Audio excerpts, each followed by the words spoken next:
Hello, everyone. It is my great pleasure to introduce today Janet-Spittler, who is Associate Professor in the Department of Religious Studies at the University of Virginia. And she held in the past Humboldt Fellowships as well as a Senior Fellowship at the Institute for Advanced Studies, the Beyond Canon Center at the University of Regensburg. She has published many contributions on apocryphal literature and has edited the volume The Narrative Self in Early Christian Literature, essays in honor of Judith Perkins.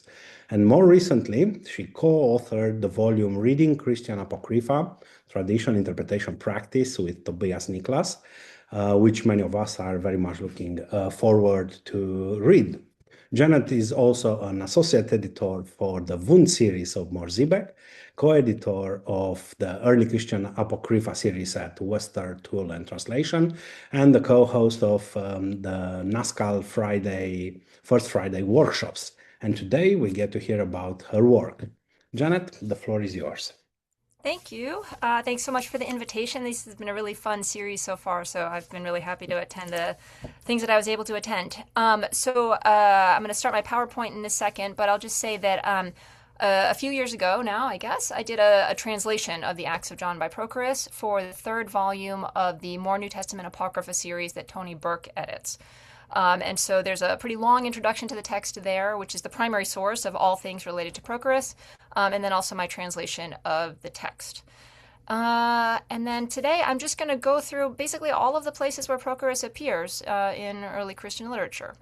But I'll go ahead and share my screen. Let's see. There we go. Has that worked? Yep, perfect. Okay. So here's Prochorus in a manuscript, and we'll come back to some of these manuscript images in a few minutes. There we go. Okay, so this figure, Prochorus, appears first in the canonical book of Acts in chapter 6, verse 5, and then also in commentaries on that verse. We find Prochorus in apostolic lists. We find the most extended information about Prochorus in the Acts of John by Prochorus, which we'll talk about at some length. The figure also then reappears in Coptic apostolic memoirs, and on this you'll want to refer to Aline Suchu's book, this one. And then again in some Greek hagiographical materials, which are largely dependent on the Acts of John by Prochorus, including Simeon Metaphrastes' Life of John. And then we also find Prochorus in some gospel prefaces, and then in one version of the Life of St. George, which may or may not be the same figure. And I'm just going to go through briefly most of these, spending the most time on the Acts of John by Prochorus. So just as a reminder, this is the original Prochorus. This is where we first find him in early Christian literature. This is Acts chapter 6. And in verse 5, what they said pleased the whole community, and they chose Stephen, a man full of faith and the Holy Spirit, together with Philip, and here's our Prochorus, Nicanor, Timon, Parmenas, etc. So he's one of the seven, right, who are called in Acts 6. This is the first place he occurs. And then from there, we also find Prochorus in apostolic lists. Maybe I'll just go back here and say that if you were to say go to the TLG and just search for the name Prochorus, the vast majority of what you would find is church authors commenting on this particular text in Acts 6. From there, we also find Prochorus in these apostolic lists. So here he's included in apostolic lists as either one of the 7 deacons, as in Acts 6, or sometimes as one of the 70, the bishop of Nicomedia, and a relative of Stephen the deacon. The best edition of these lists is still by Theodor Scherman, but there's also more recent scholarship by Dolbeau and Guignard that I can give you bibliography on. Apostolic lists are, I think, super interesting and clearly related to apocryphal traditions at various points. But turning now to the Acts of John by Prochorus. This is a text that exists in 152 or more Greek manuscripts. It's also translated into Coptic, and there are notably some fragments in Vienna, which have been edited and translated by Florian Rösch in this nice volume from De Gruyter. It's also translated from Coptic into Arabic and Ethiopic. Then there's also Armenian tradition and Georgian. So this is a very widespread a widespread tradition, and really the majority of Greek hagiography on John includes Prochorus. This is the beginning of the text, and this is the first mention of Prochorus. Sorry, not the beginning of the text, this is chapter 4, towards the beginning of the text, but this is the first place where we find Prochorus mentioned.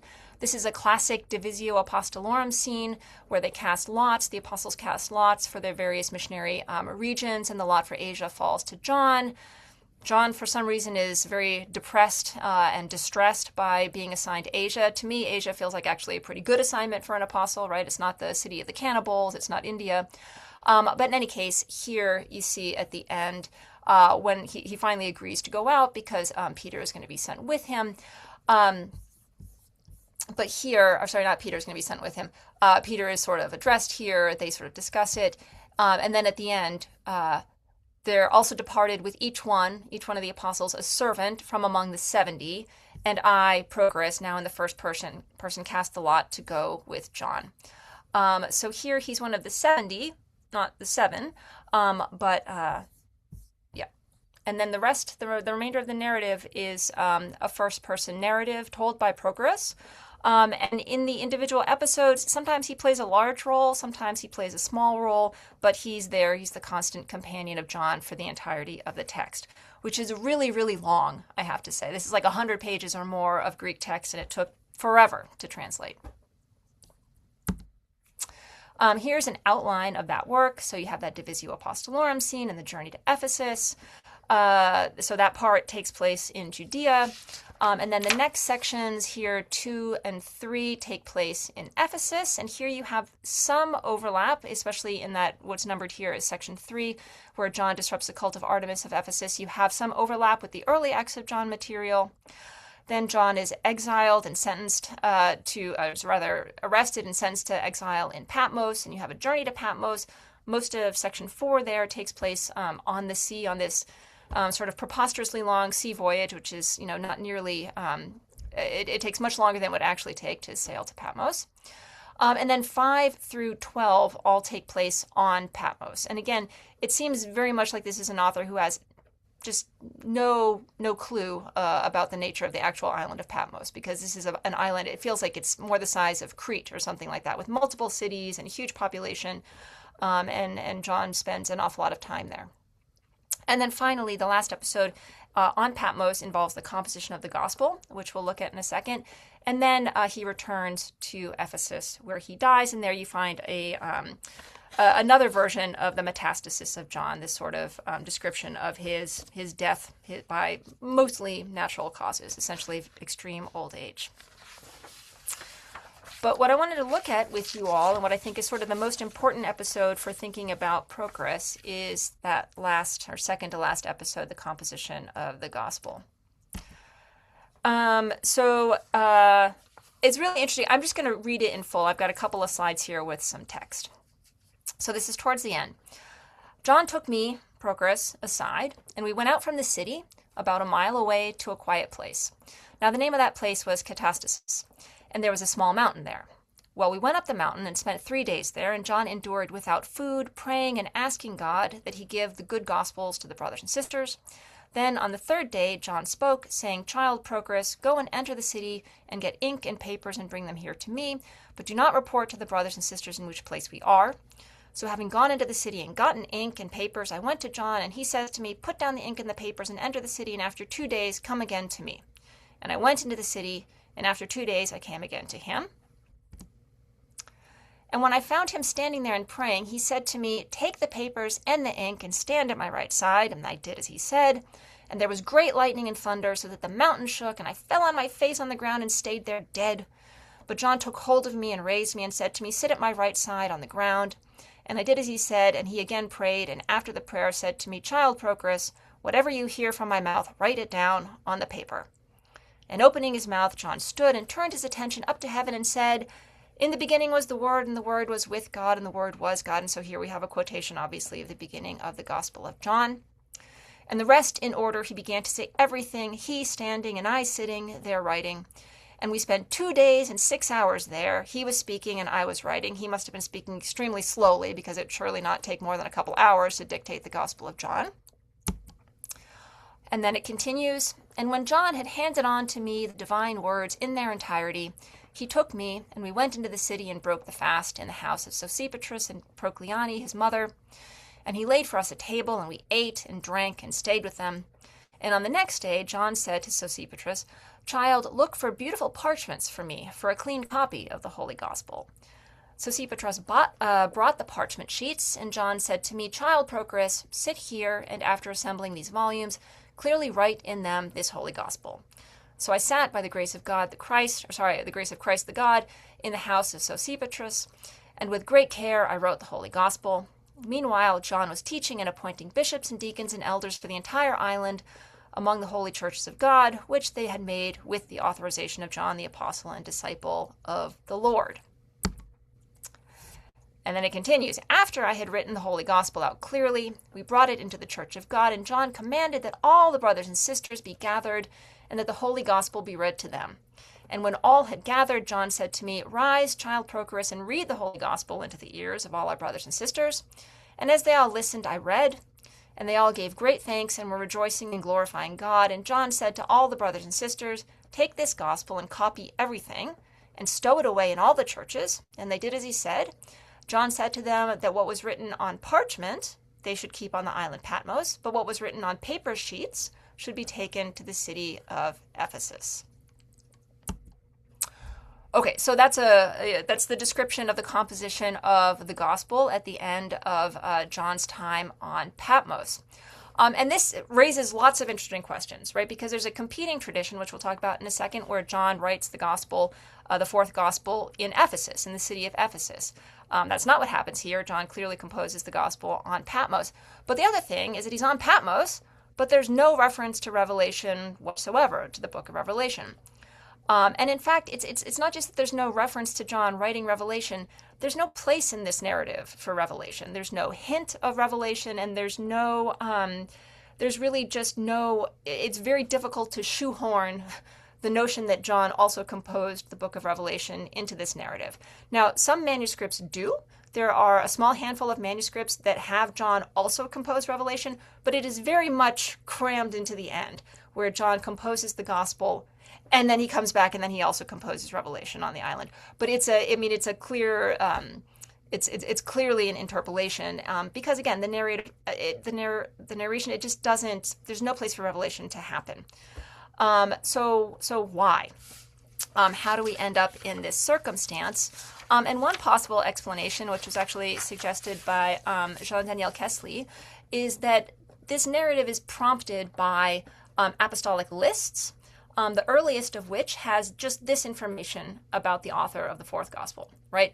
John, in Asia, exiled onto Patmos on account of the word of the Lord, composed the gospel, right? And so it's plausible, and I think this probably is the best explanation, that our narrative, the Acts of John by Prochorus, is an explanation of how this happened, right? It's a long narrative fleshing out in great detail this very short report about John composing the gospel, again, as you read it here, on Patmos. And this is not unprecedented. So, for example, I think this is in the next slide. Yeah. So Ivan Moroshnikov has suggested something very similar on the Coptic text, The Preaching of Philip. So Ivan writes, in addition to the Bible, the author of The Preaching of Philip seems to have been drawing on the lists of apostles in their Byzantine form, which informed him that Philip's mission district was Phrygia. See, for example, Anonymous 1, BHD 153c, which is exactly what's quoted here. A 4th century apostolic list, according to which Philip preached in Phrygia and was buried in Hierapolis. Like many other Coptic apostolic preachings and martyrdoms, the preaching of Philip is meant to expand on the short report provided by the apostolic lists. And so I think it's likely that the same is true of Prochorus, that the bare bones, very bare bones, tradition provided by the early apostolic lists prompted the composition of a very meaty, fleshed out narrative. So one conclusion that I would draw from looking at the Acts of John by Prochorus in particular, and maybe the Prochorus material in general, is that contemporary scholars, I think, sometimes overestimate the canonicity of canonical works. So that when you read Patmos, I think it's very difficult for contemporary scholars not to just import all of Revelation. But I don't think it's there. in the text. So I think that contemporary scholars may assume that late antique and even Byzantine authors and readers had a much stronger sense of canon and canonical information than they actually did. So if we ask, how is it possible that an early 5th century author could write a book about John's activities on Patmos, but with absolutely no space for the composition of Revelation? And I would say he did, right? I mean, this is what we have in this work. Okay. So I want to point out here the competing narrative of the composition of the 4th Gospel, which is also from one of the Apocryphal Acts, this from the Acts of Timothy. So here we have an account of the composition of the 4th Gospel that does not include Prochorus. So we find here in section 8, and I'm just going to read it out because this is also super interesting. At that time, those who had followed the disciples of our Lord Jesus Christ, because they did not know how to piece together sheets of paper, it's actually the same term that we have in the previous text in Prochorus about the material that's brought to Ephesus, composed scatteredly by them in different languages, and comprising the miracles accomplished in their time by our Lord Jesus Christ, and because they were also present at the city of the Ephesians, by communal decision they brought the sheets of paper to the entirely praiseworthy theologian John. These are long, complex sentences in Greek, but just to be clear, this sort of second generation of disciples has these sheets of paper written by the sort of first generation of disciples. They don't know what to do with them, so they bring them to John, who is the sort of last living disciple, who indeed, after observing everything well and beginning from them, on the one hand, after putting the things said by them into 3 Gospels, designated them in order as Matthew's, Mark's, and Luke's, putting their names onto the Gospels. On the other hand, having found that they described the process of his becoming human in terms of human generations, whereas he, John, had received from the divine breast things not told by them, he himself gave an account in divine terms, also supplementing the divine miracles inadequately told by them in their chapters. In the end, the resulting composition, that is the Gospel, he attributed to his own name. So a different, but in some ways even more interesting account of the composition of the 4th Gospel is found here, this time taking place in Ephesus. And here, John is depicted as not just the author of the 4th Gospel, but really the editor or redactor of the Synoptic Gospels, which is super interesting. And I particularly love this text because in a way it feels like a late antique author making similar observations to what contemporary scholars of the Gospels make, and that is that Matthew, Mark, and Luke clearly very similar to each other, right? And John doing something quite different. And here, this late antique, like 5th century author is describing exactly that scenario. But here, there's no Prochorus involved. It's not on Patmos. It is in Ephesus. So we have these 2 competing versions of the composition of the 4th Gospel. And we find them in manuscripts, particularly in these author photos or author illuminations. So here's one where I think John is depicted probably in a clearly urban setting, but I think it's meant to be Ephesus in this 12th or 13th century manuscript from Athens. So this is one version of these author portraits, evangelist portraits in gospel manuscripts. But then here's another one, which is also quite common, this one from a 12th century manuscript. And here we have John here looking up to heaven, getting direct revelation, and then dictating it to the scribe who is identified clearly as Prochorus. And this mountain setting, this is obviously Patmos. So here we have, in I think most ways, really just an illustration of the narrative from the end of the Acts of John by Prochorus, where Prochorus is the scribe taking dictation. And there you can see clearly there's his name. And he's writing an epsilon because he's writing en arche. Here's a nice one from Tbilisi from the 9th century. This is the earliest one that I've seen. This one in Bratislava. Another, and another. And again, a slightly different setting, but clearly Prochorus. And also, if the image were a little bit better here, we would see the mountains. And again, this one with a little bit of notation. Here describing the thunder and lightning that's happening at the same time, and it says, like be quiet, Siga, Prochorus. God is sort of about to begin. This one from Dumbarton Oaks. I like this one because I'm not really sure what's happening with this little animal up here. And another, and another, and another, and another. So you can see this is a super common image. This one's my favorite from the 13th century. But it's not just in images. So on the one hand, I would say it's super interesting to me that this clearly non-canonical or apocryphal narrative about Prochorus and John is canonical in the sense that it appears regularly in biblical manuscripts. But it's not just the image, also typical paratexts in biblical manuscripts, especially gospel manuscripts, are these gospel prefaces, which give a little bit of biographical information about the evangelists. And this is one from Chicago. This is part of the Edgar Goodspeed Biblical Manuscript Collection. And here, this is what we sometimes call the Memorial of John. Just a second, let me get my notes on this. Yeah. So it's a 13th century manuscript. These folios, though, I think are a later insertion and maybe from the 14th century.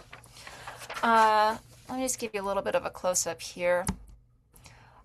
I really hate this 14th century script with all of the abbreviations. I find it very, very irritating to read. But you can see maybe here you can see Prochorus at the end of the third line, right? And at the end here you can see the thunder and the lightning in this last page. But this is a work that was first edited actually by François Bouvin and Yuki Taniguchi in this volume. I don't know if you guys know this volume, The Apocryphal Acts of the Apostles from Harvard Divinity School Studies. They edited this text and dubbed it the Memorial of John, and it was also translated by Rick Brannon in the most recent More New Testament Apocrypha volume that Tony Burke published. And it is, it's a small biography of John. But lately I've been working with the Hupomneme of John by Simeon Metaphrastes, doing some translating, and I actually think that almost the entirety of this text is contained in Simeon Metaphrastes, and the earliest manuscript is from the 10th century, and so I'm now sort of wondering if this isn't just an excerpt from Simeon Metaphrastes' Life of John. But regardless, what we have here is, at the end of the day, no matter what its sort of literary root, it's a reworking of the next to last episode of the Acts of John by Prochorus, here used as an introduction or preface to the fourth gospel in a gospel manuscript. So another conclusion, just as we are sometimes overestimating the canonicity of canonical works, I think we're also sometimes underestimating the canonicity of non-canonical works. So again, here with this material that comes from Prochorus being incorporated into biblical manuscripts, this material is canonical, I think, in a pretty real way. Okay, so let me just check the time. Okay, I'll move a little bit quickly through the rest of this. Another place where Prochorus appears is in Coptic apostolic memoir material. And all of this material is just, I've learned it entirely from Aline Suciu. So just for example, the house of Prochorus, the disciple of John, is occasionally designated in this literature as the location in which alleged apostolic letters have been discovered.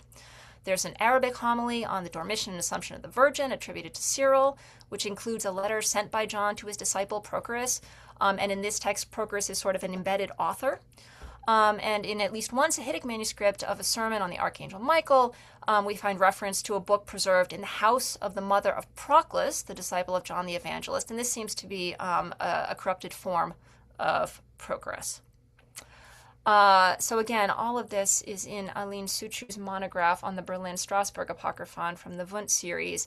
But it leads to a third conclusion, which is that particularly in the Coptic literary tradition, the figure of Prochorus serves as a viable source. That is, here's a person whom they could imagine having produced and preserved stories from the apostolic age. And then maybe the very last thing I'll point out, just mostly as a footnote, is I've also discovered Prochorus in this text, which is titled Diegesis tu Hagiou Kai Endoxou Megalomartyros Georgiou. So this is the narrative of the great martyr George. And here we find a character named Prochorus, who is identified as Ektes tu Makariou Petru Diraches.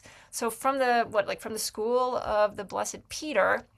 I've just been looking at this briefly. This figure plays a sort of positive role in the birth narrative of St. George. It's not entirely clear to me that this Prochorus is our Prochorus, but this is just one example, and of, I think, very few where the name pops up again, sort of being made use of by early Christian authors or Byzantine authors. Okay, I think I'm going to stop there, and hopefully you'll have some questions. Thank you. Thank you very much for a very interesting paper. It showcases how a figure picked from the list of the followers of the apostles or on the list of the 72 apostles, which is another round of lists. That's changing a lot and is never complete, where they become later on authors. And they get quite an important narrative put under their name. So thank you for a very, very clear presentation. I have several questions, but I think Maria has the first one.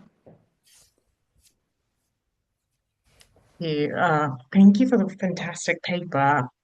I had a question about the iconography because I've seen it quite frequently in Armenian manuscripts, where there's a representation of John. There's Prochorus frequently, and it was wonderful to see examples from the Greek side of things. But my question is actually regarding the use of parchment versus paper.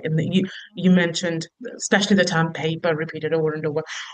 What do you think is the significance of these specific terms in these texts? How are they used, and what perhaps can we draw from the use of these materials? How do they envisage these materials?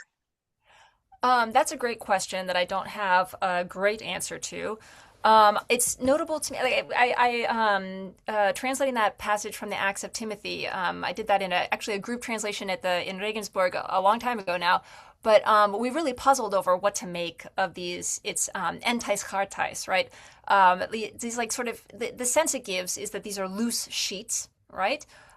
Which is a sort of, which I think I mean, you have the sense that these second generation disciples have brought to John sort of a loose pile of episodes that he's then going to sort of put in order, which I think is, again, to me, this feels like a late antique author reckoning with the synoptic gospels, where you have the same material, but sometimes in different order. Do you know what I mean? It kind of works in that sense.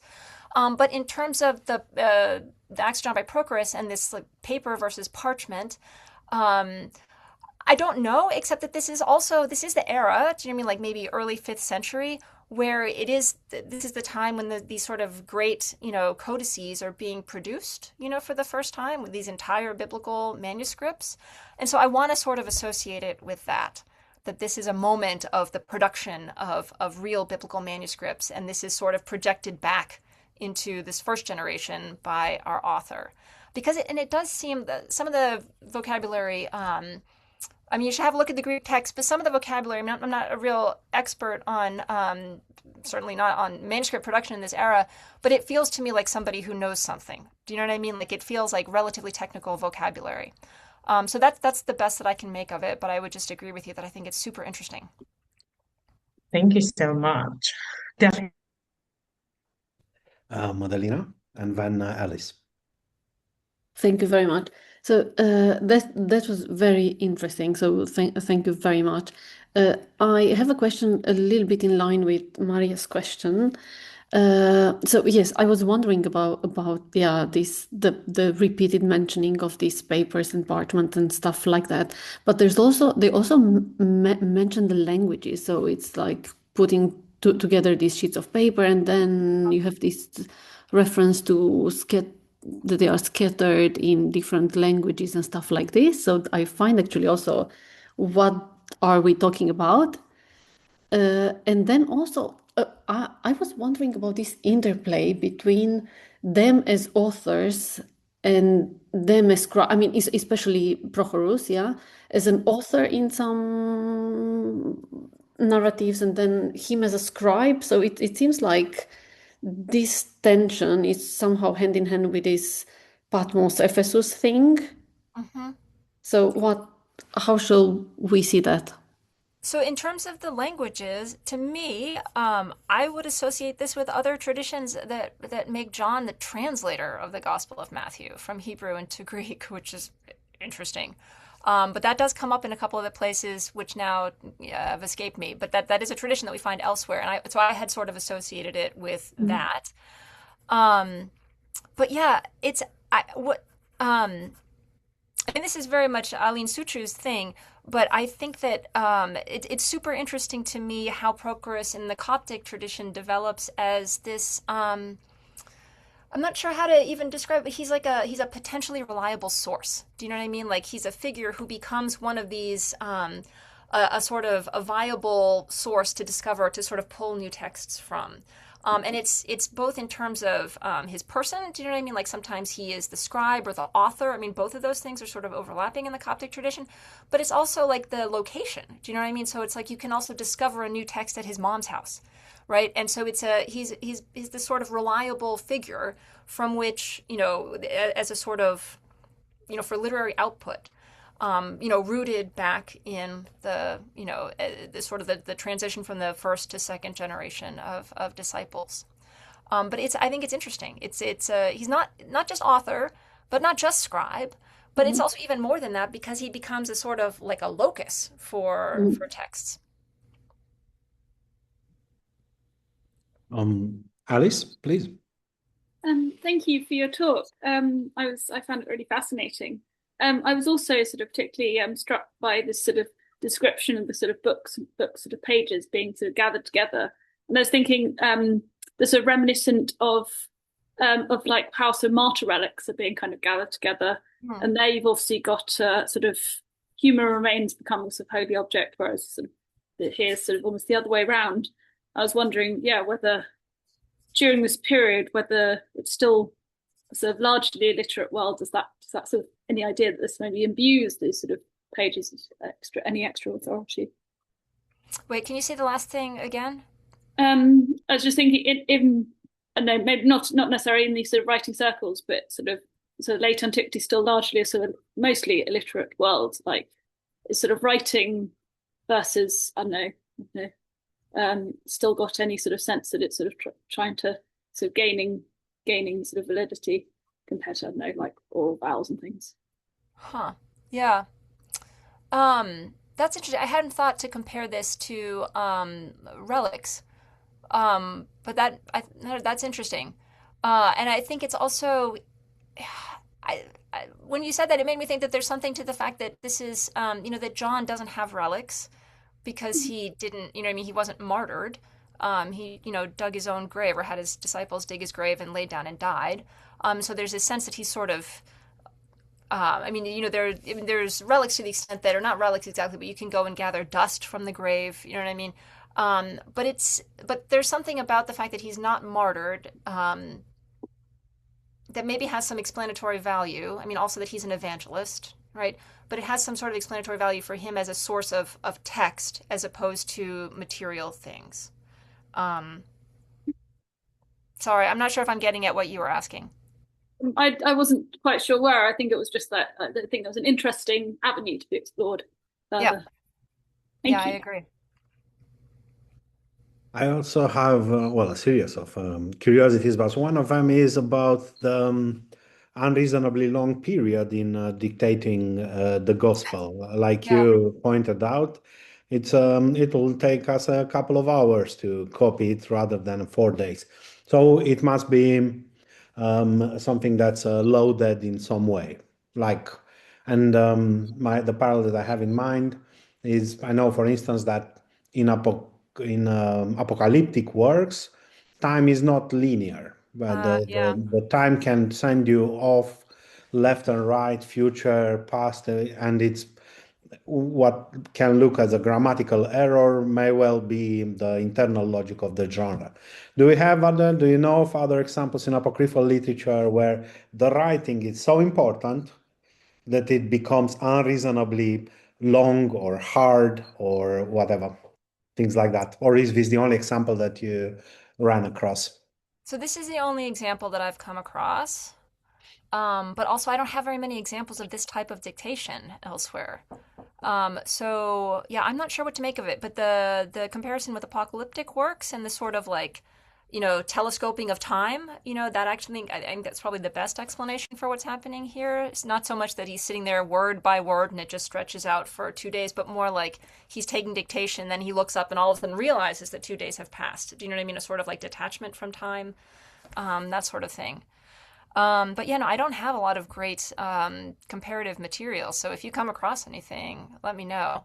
But it's also Well, it's funny to me to think also in terms of the voyages. Do you know what I mean? Where like, I mean, Patmos has also now become this massive island, and the sea voyage has also taken an enormously long period of time. So it's almost as if it almost feels like an alternate universe with just like everything is sort of expanded in time and space.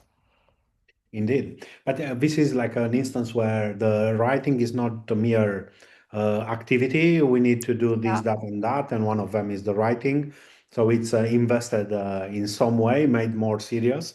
Mm. And the parallel that I have in mind can be the other example of dictation in early Christianity.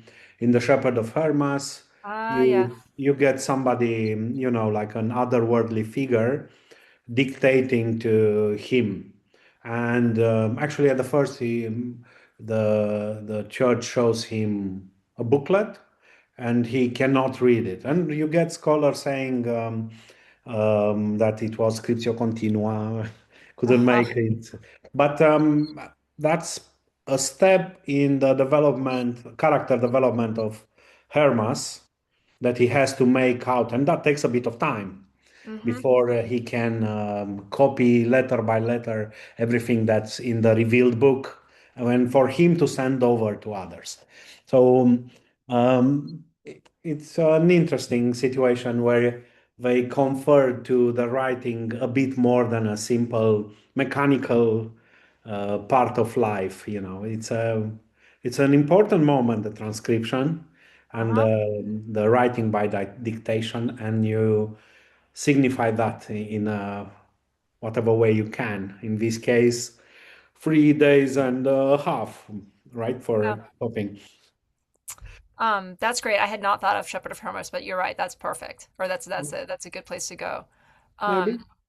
I'll definitely have a look at it. Also, I kind of because it's accompanied by the thunder and the lightning and the images of John always sort of looking up to the clouds. You almost feel like it's maybe what's he's hearing is thunder, and he's sort of translating that into Greek. Which maybe that would Pretty take more much. time. Yeah. I have another question would be, it flew away for a second. Um, so Prochorus is both an author because of he's telling the whole thingy, and he's also the scribe, and at the same time the scribe that writes down well the gospel. But the gospel of John is not like the others. It's always a theological gospel. Mm-hmm. So it wouldn't have been much difference, I think, had it been the thing that he needed to write down by dictation, had it been revelation. Mm-hmm. So because John is John, the gospel, the way it stands apart from the others, still the theological gospel, he can still do that, and John can look to the skies in all those representations. It works very well for both. Um, it's a very interesting thing. My question would be, in this narrative, Prochorus as a character, is it a developed character? Is it, multi-dimensional thing, or is it a flat thing that just pushes the story further? And in the question closer to the project is in which way we can see how the development of that character, I mean, the way it's written down, the character, how much does it have any sort of thing on its own, and how much is impressed by the proximity to John in this case? Yeah, that's a good question, and I think it varies from episode to episode. There are some episodes where I feel like Procris is very much in the background. I mean, he's always there. He's always the sidekick. He's the constant companion. But there are other episodes where he plays a more primary role. And at the very beginning, he's separated from John briefly. In the shipwreck, so there he comes a little bit more to the fore because he has a independent storyline. It's brief, but still a little bit there. And then also in Ephesus when they're both employed by Romana in the bathhouse, he has a little bit more of a prominent role, I think. So yeah, I think my sense is that it really varies from episode to episode. Sometimes he's just the kind of bystander observer, and other times he's a little bit more active. But yeah, but I think it would definitely that's definitely the kind of thing where I mean there's no real scholarship on this narrative, like really like interpretive scholarship, and so I think that I mean that would be a great great paper for a PhD student or a short article just to look at Prochorus's role in the narrative across, because there's a huge, I mean, it's really a very long text, and so there's a lot of material there to work with. Now we have a translation of it, And now there's a English translation. which is extremely helpful, and it will help a lot for anybody who will be taking up that. I'm also curious, Madalina, please. Sorry, perhaps I have another brief question. Maybe it's well known, but yeah. Do we know? So you mentioned, I think, at the end about his connection with Peter as well. So I suppose that's in connection with him being appointed Bishop of Nicomedia and stuff like that, or maybe with his going to Asia Minor more largely, or what shall we? Do we know any? Are there any writings, anything connected with this side, or he's always sort of connected with John rather than with Peter in terms of some sort of a literacy and some sort of a work resulted out of that?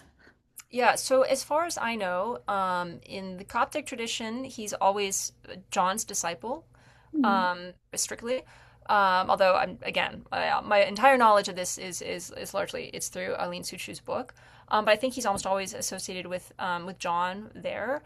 And this sort of this random version of the life of Saint George. I mean, I only stumbled upon it from just again doing TLG searches for Prochorus and just seeing if he appeared anywhere that I was unaware of.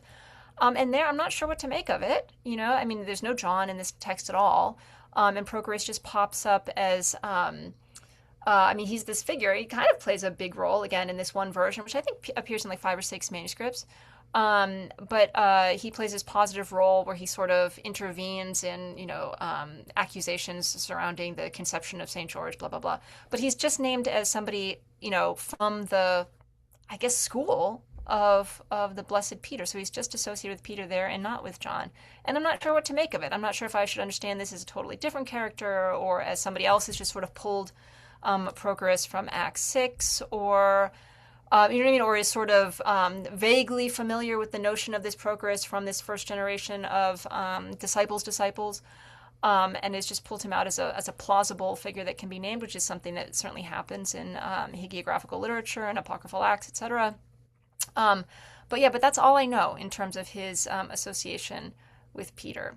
But again, these sort of complex, well, actually, no, that's not true. Hold on a second. In Simeon Metaphrastes, well, I mean, there is some literature where you get a little bit more focus where John and Peter are brought together, as sort of, and sometimes as competing disciples.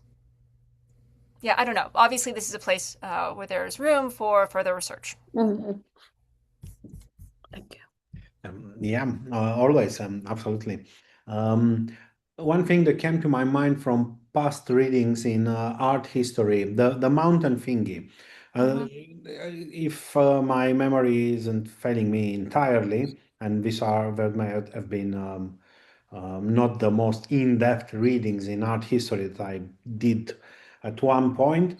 The mountain in this sort of representation, especially of martyrs and stuff, it's sometimes interpreted as a symbol of masculinity, which is why you get in manuscripts, in examples like you showed us today, mountains often in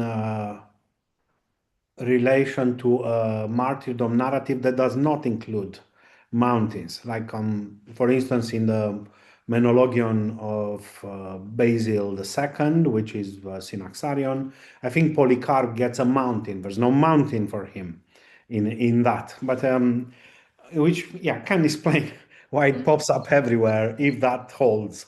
I have no idea. But I have a question. So the Acts of John by Prochorus, they have a really developed manuscript tradition. How is that coming around? I mean, the Acts of Paul and Thecla has I don't know 16 endings combined in various way in the Greek tradition. How is it the Greek tradition of Prochorus, Acts of John in Greek? And if you happen to know also how badly it gets not disfigured but reconfigured Yep. in other traditions, if you happen to know. So the best edition of Prochorus is still Theodor Zahn's. So this is old, and I think he was working with something like 15 manuscripts. So like 10% of the total tradition that we know right now. And then Junot and Kesley also worked with these manuscripts. And so Jean-Daniel Kesley would be the person to ask for sure. But my understanding is, I mean, their work with these manuscripts, because maybe I should take one step back and say that Prochorus is almost our entire source of knowledge of the early Acts of John. So most of what we have reconstructed of the early Acts of John is from a handful, by which I mean like 5 or 6 manuscripts of Prochorus, into which this other material, which we think to be this early 2nd century material, was interpolated. And then there's like the one Vienna manuscript that has the sort of gospel flashback part of the early Acts of John, and then the metastasis floats around in a couple of different versions. But Prochorus really is our source of knowledge for most of the early Acts of John, which also means that most interest in Prochorus to date has been in the reconstruction of this early material. And my understanding from Kesley is that he sort of he and Junot combed through all of these manuscripts of Prochorus that they could find, looking for more. You know what I mean? So like if we had this handful of manuscripts that includes this early material interpolated, then surely if we look at the entire tradition, all 150 manuscripts that we can find of Prochorus, that we're going to find more of these early episodes interpolated. And I think it was mostly a disappointment. There weren't very many more manuscripts that had other material interpolated, from which I have I don't know my impression, and I'm not sure. Again, I would have to check with Jean-Daniel Kesley about this. Either that or do just an absolute mountain of manuscript work. Is that it's a relatively stable text beyond these handful that interpolates other material. And although there were some, there's a Paris manuscript that really does reconfigure everything by including material from also the Acts of John in Rome, also the Prochorus stuff, but really sort of reworking everything into a more cohesive whole, which is super interesting. But I think the majority of the Prochorus manuscripts are relatively stable. At least that's my understanding. But again, it's so much stuff. There's just so much. There is so much stuff to look at. I think I'm too old to start now. I think somebody younger will have to start with this material. The project is the way. Get people working on those. Yeah. Maybe. Well, on this note, I would like to thank our speaker today for the loveliest ending of the seminar series of this year. Thank you very much, Janet. Thank you so much for the invitation. It was so nice to talk to you all.